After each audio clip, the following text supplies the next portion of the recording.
Hey,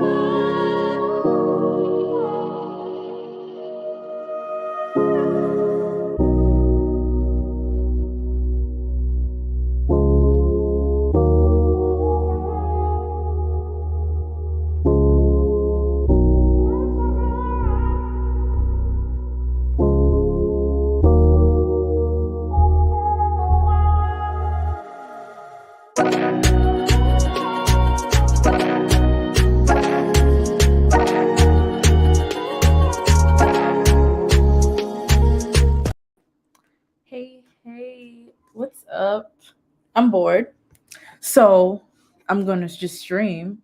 What y'all up to? I am gonna make hey Mary Blessing and hey Chrissy. I'm going to write a blog post. So I was like, I'll just stream because I'm bored. I saw your tweet about this, so I had to come and support. Thank you. What are you doing on Friday? Oh, my camera. The heck? Hold on. What is going on? Give me a second. But what are you? Okay, cool. It's back. What are you up to right now? What y'all doing on this lovely Friday? I am. Let me zoom in on this. It's all small. I started finally, like me and Josh Goldberg, we started an open source project and we both kind of abandoned it, transforming some documentation into Markdown. Ooh. You know that I be doing that with like I don't know if you have it in Google Docs, but I have this extension and basically it like transforms stuff into Markdown for me. So like let's say I wrote this, hello, this is heading 1 whatever, and then let's say I had this in like italics, and then I can use this extension I have that's called Docs to Markdown. And if I switch it to Markdown, it'll output. Oh, it just did the highlighted one. Sorry. Let me do the whole file. Scroll Markdown. Here, yeah. And so like it put that into heading 1, and it put like the italicized one into the little Markdown thingy. So if you're using Google Docs by any chance, that might be helpful. But yeah, I love Josh too. Yeah, we started this project. Oop, that is not right. Open contributions. Why is it doing that? That's so weird. We started this project. Basically, the whole point of it is to like introduce people to like open source, especially companies, so that they can figure out how to like sponsor and support it. You have the same for OneDrive. Oh, I didn't know OneDrive had that as well. Yeah, like I find that really helpful. Sorry, I get distracted. I find that really helpful because I don't really like to manually go through and like change every single thing. But yeah, Josh and I started this open source project to help corporations understand how they can contribute to open source projects, whether it's financially, whether it's time wise.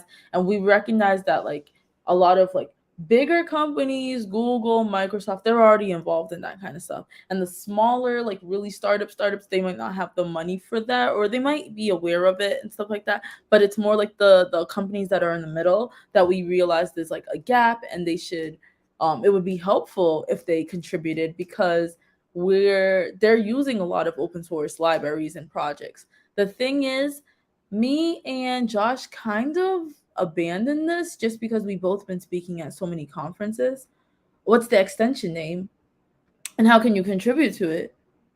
Yeah, hold on. Okay, extension name in Google Docs is called Docs to Markdown.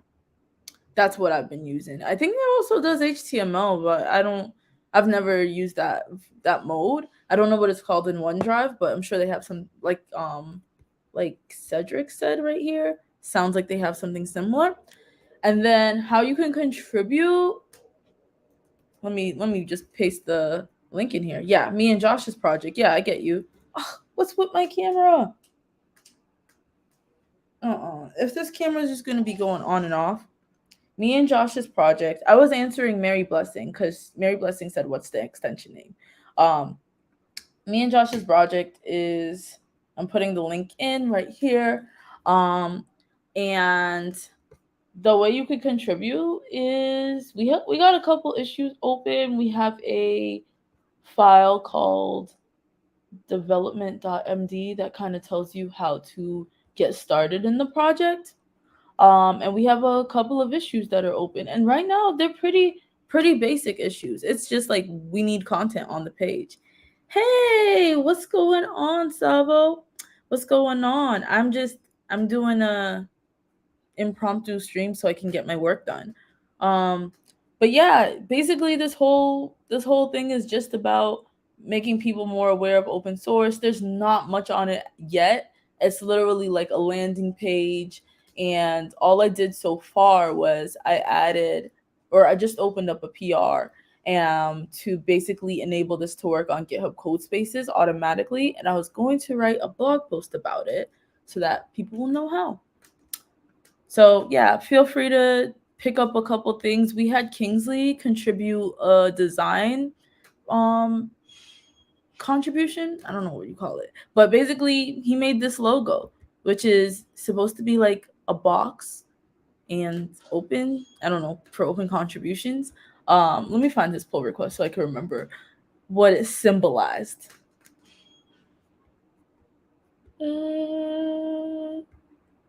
Let's see. Or maybe it wasn't the issue that's already closed. Closed. Design.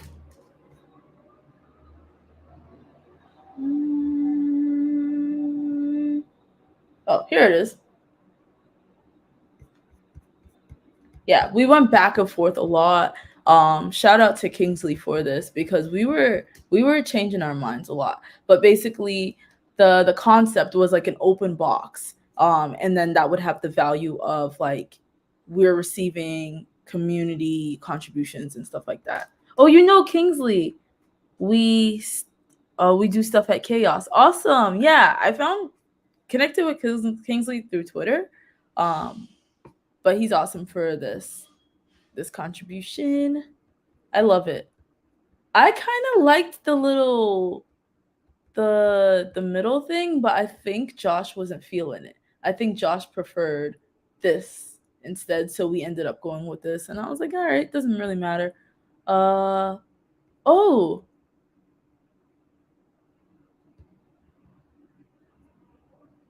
interesting. I didn't even see these updates. Anyways, like I said, I abandoned this and now I'm back in it. I'm going to check it out and give it a look. That's awesome. Thank you. It's very, very basic. So right now, I'm just going to create a blog post, maybe for like 30 minutes, and then I'll log out for the day because it's 3 o'clock and who wants to be on here forever?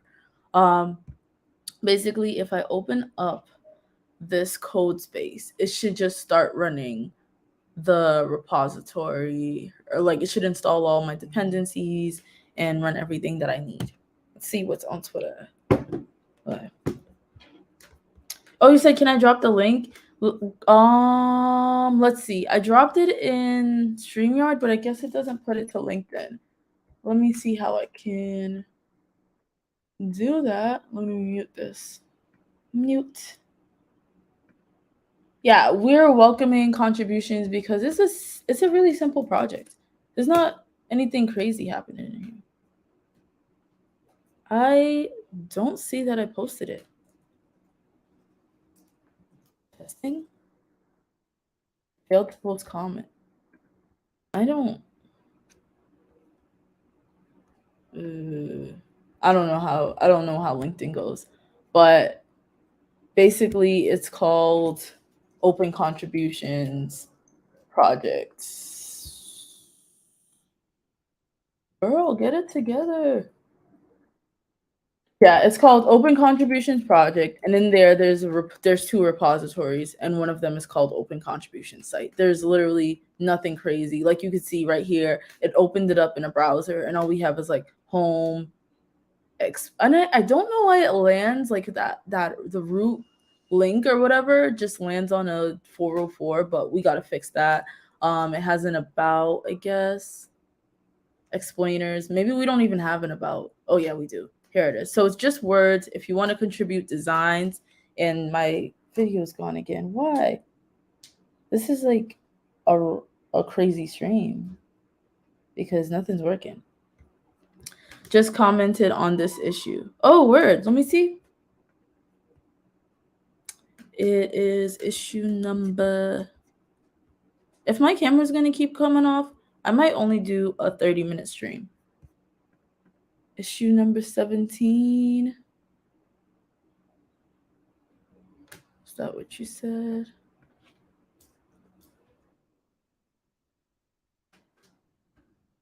I'm interested in this one.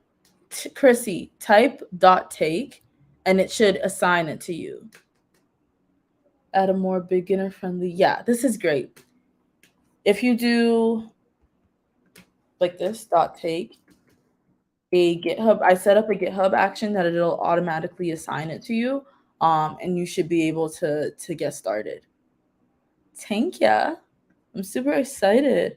All right, so the thing that I did here to be able to get this to start up automatically, and what I'm going to put this into a blog post, is basically I added a development container. And maybe I'll just write this out because I have to like go through the steps to myself. This is a whole bunch of just my thoughts just dumped into this before I actually write the blog post. So step one was to, I think it was to add a dev container. And maybe I'll start from like how it is not on that branch, just so I can remember what I did. Okay, let's see, bytes. The girl cannot type. How did you do that? Curious. How did I do what? Oh, the dot take prompt. Oh, wait a minute. All right. We gotta get into this. Hold on. Basically, I created. It's not my GitHub action. I used somebody else's GitHub action, and I added that workflow. If you go to actions workflow, and then you go to take.yaml, basically we have a whole action workflow here that assigns an issue to a contributor. It gets triggered on an issue comment, and it's specifically looking for the word .take. This is an action that B. Dougie, my old manager, who now is like the CEO of Open Sauce, made. And I contributed to this action, so I've been like used to, like I kind of understood how it worked, and I can show you in his repositories like different people doing .take. Oh, is that not you? Maybe the at main doesn't need to be there. Yeah.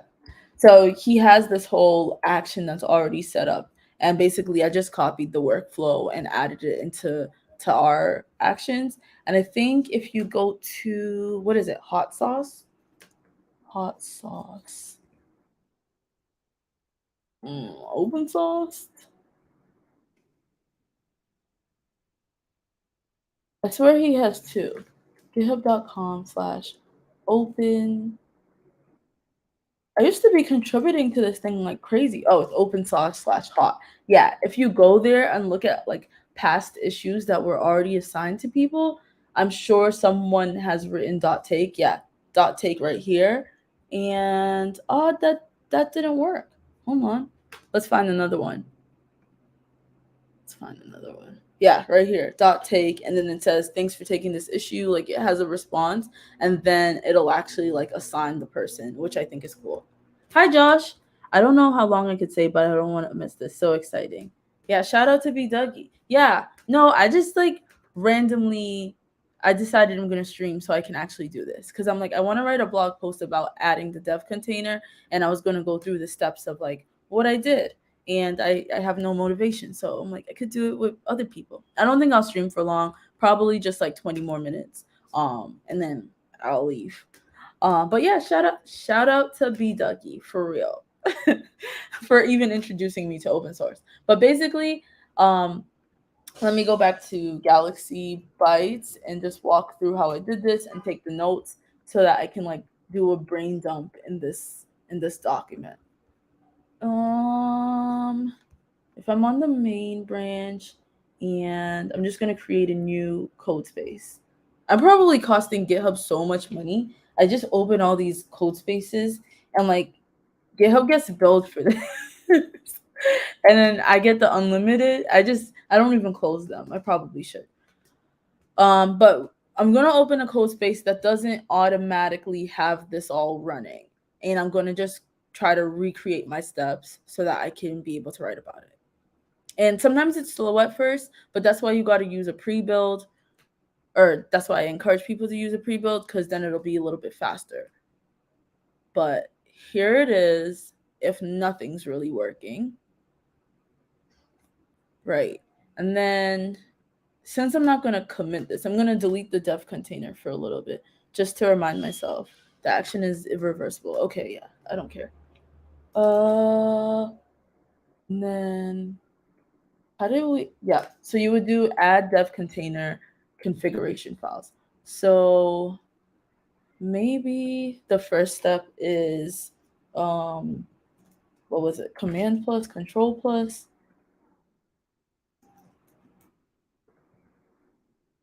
No, it was shift. It was open the command palette. Open the command palette and type add dev configuration. What was it? Dev container configuration files or something? Dev, yeah. Container configuration files.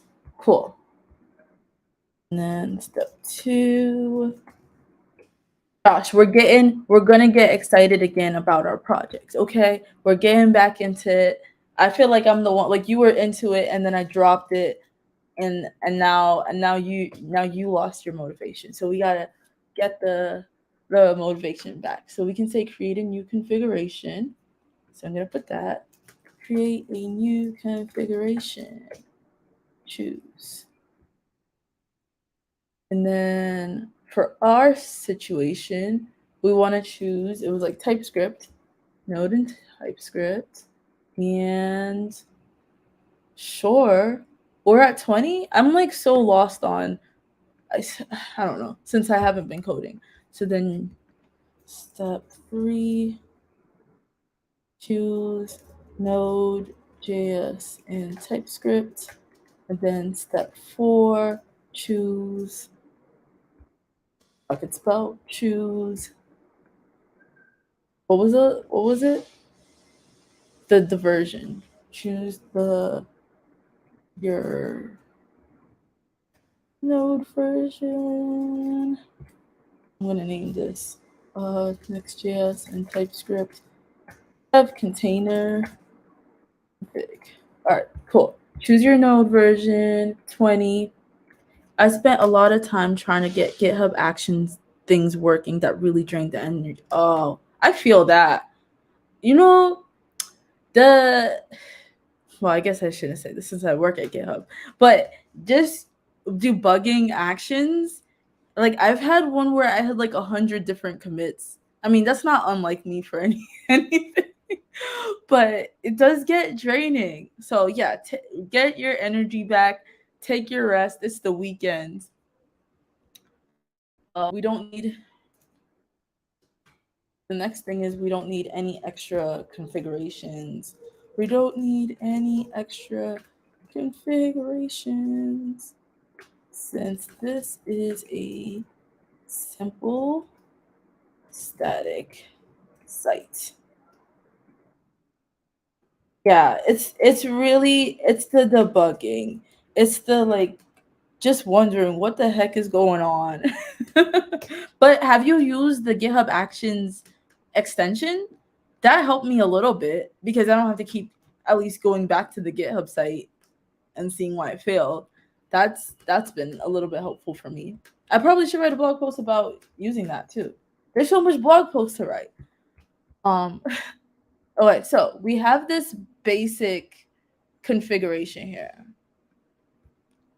And zooming in, exiting all this, so they notice that we started something. We want to edit this, and a couple of things we want to edit is first the post create command. I might just look at what I did before as a reference. Okay, we want to make sure we have the right image, or I can explain each part. How should I do this? I think I'll tell people what to add in, and then after that I'll explain what each part is.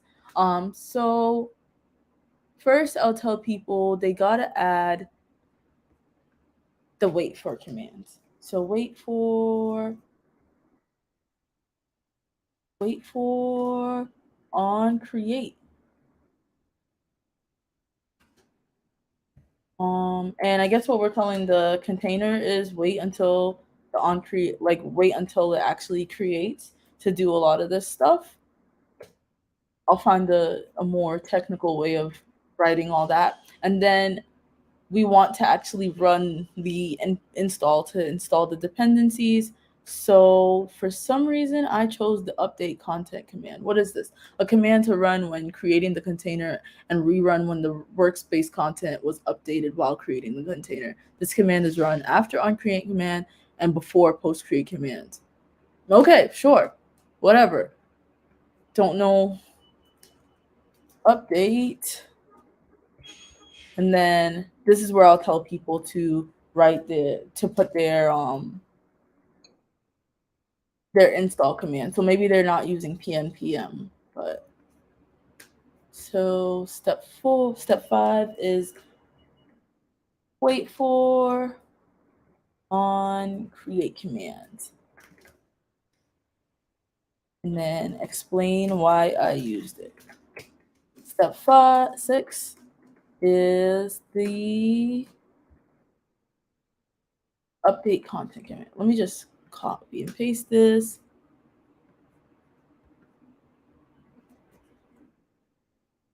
And then I want to say this is for installing dependencies. If you're using Yarn or NPM or whatever, that would go here. Explain why I used update content command. Oh, not yet. If you write a blog post, that'd be great. Yeah, I hope to. I will try. I feel like every time I want to write a blog post, there's so many blog posts to write. I'm like, I can't keep up. But yeah, I think I should. I think that would make a lot of sense. Okay. Next thing I want to do is, and sorry if this is boring, y'all, but I just needed something to keep my motivation going. The next thing I would have wanted to do is the post attach command, and I know what that does. After the whole code space is created, it's actually going to just run this in your terminal. See right here, it did it for me. I didn't even do it. It did pnpm dev. So post attach command, I'm just going to copy and paste that. Cool. Step 7, post attach command. This runs after the code space is created. You will be able to see it run in your terminal. And then that might be low-key it, besides what port you want it to run on. Yeah.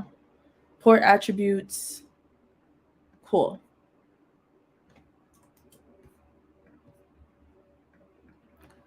This is actually going to be a pretty simple blog post. Step 8, get it running on a particular port, or the port of the forwarded port of your choice. And then we want to put that. The below enables it to run on, actually, this part is so it can open an example, a browser preview. The below enables it to run on local host 3000. And then the last step 9, get a preview of your browser inside of GitHub Codespaces by adding the following. Bam. Okay. And yeah, that's what we'll do that. And if they wanted to add extensions, I guess I could write this. Step 10, add extensions.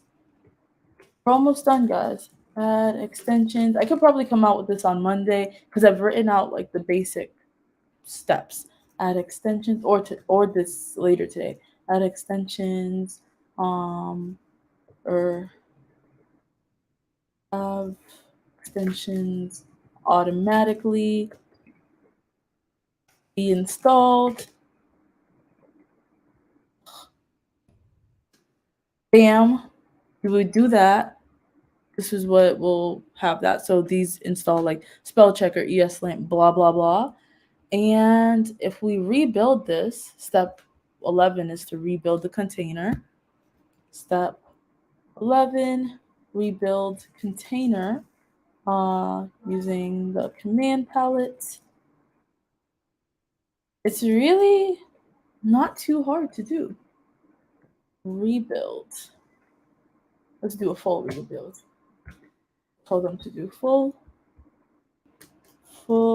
rebuild container. And then once this is done, I can tell them, look at the logs. While it's rebuilding, look at the logs. Or you can take a look at the logs. And, well, we can't yet. We're almost done. Here we go. View logs. It's just doing nothing. It's just downloading stuff. Okay. We made progress. Literally, after I made the PR to ChatGPT to add a dev container, I'm like, I finally get this. I finally get the whole process. I might show y'all that after this. But let's just see if all of it worked to make sure I didn't skip any steps. Okay. This is really right? It is. I think people don't realize how simple it is because we didn't really like as a company, we haven't really showed it off as well. So or as simply. See, it's already running it on port whatever, and it generates. Oh, maybe I should make a note of that. It'll generate a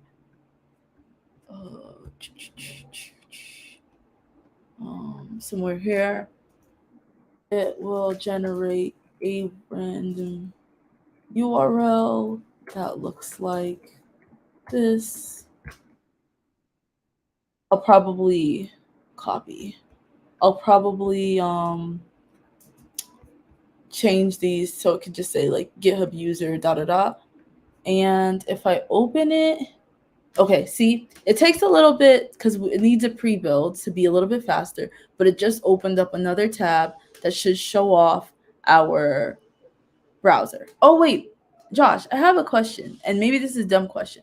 Why does it say this page cannot be found when it goes to just like the root of our project? But then if we press home, then it actually shows the home and explainer. Shouldn't the root just show home? Like, I don't know. And this only looks junky because I like zoomed in like a lot. Yeah, sorry, that's my bad. I tried to fix the GitHub Pages deploy and then okay, no worries. I think we can fix it. I was just like, what did I thought I did it. I was like, what did I do? Why is this happening? Okay, that's completely fine. But yeah, now people can see the local changes if they were to, let's say if we go to I don't know, a page, the about page. Go over here. About. And let's say I change this to not be. Right, we see the changes live. And then if you wanted, I don't know why I made so many tabs. If you didn't want it inside of your browser, you can just click this local address and then it'll open it up in a new tab for you. Oh, Chrissy's back. No, you're perfect. The root cause is I couldn't figure out deploying Next.js to GitHub Pages, but I have a blog post on that. I didn't know, or maybe there's something different because do do do do do open. Okay, let me know if this is different than what you did, because if it is different, then I'm not sure. But if you go to Pages and oh, you did do that. Huh. Let me see. Yeah, I don't know.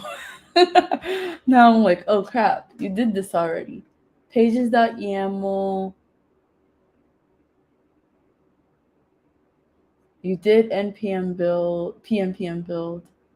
I don't know. I'm gonna have to look into that. Cause interesting. I'll ask the GitHub Pages team if they don't mind. Like TC Bird on the GitHub Pages team, he always helps me. So he might have some good insight on what's going on. But this is basically it. I'll show y'all the ChatGPT one. I'm waiting for them to approve it and merge it in. Basically, they made a quick start repo or quick start for the plugins repository. And I think a lot of people opened up pull requests to add support to like Code Sandbox, Replit. I think they reached out to everybody. I thought they just specially reached out to me. I was feeling mad special. But then I realized everybody did. But anyways, and I wrote about this in a blog post. But the way that this gets changed and updated. Oh, someone left a comment. Maybe, sir. I'm not sure. Okay. But basically, this dev container is pretty similar to the other one, except it's a Python image, right? So the other one had like TypeScript on it. You can see right here, if we exit this, it says TypeScript. And then I put the forwarding port to 5003. I have like the post create command similar to how we had before, which will be pip install since this is a Python project. And then the post attach command is like running the actual file. And then you could actually configure it to open specific files once the code space is open. So I configured it to open like these two files that I thought looked kind of important. It doesn't have a front end. It just like runs the server. The one weird thing I had to do, which I'm not sure if they'll approve, is basically why did I do this again? I wrote a script that'll replace that'll replace the names of the URLs so that this would actually be able to run on that the forwarded port that it gives you, like how it has black girl bytes, da da da da da. Because inside the code base, they have like, oh, my camera turned off. I'll still show it. They have like localhost 5003, and then in another place they have it too, right here. And I needed to replace it with the Codespace URL, but it's always dynamically generated. So I wrote a script to do that and have the dev container actually run that. I hope that they approve it, because I don't know if they're going to be like, girl, you're doing too much with our code base. But fingers crossed. Okay, I think my camera turning off is it's saying I've been on video for too long. So I think this was good enough. Thanks for tuning in. It was good enough to just get me to write out the steps for this blog post. And yeah, look forward to this blog post so you can get an idea of how to build dev containers. Yeah, you're welcome. Thank you. Thanks for tuning in. All right. Bye. And that is it.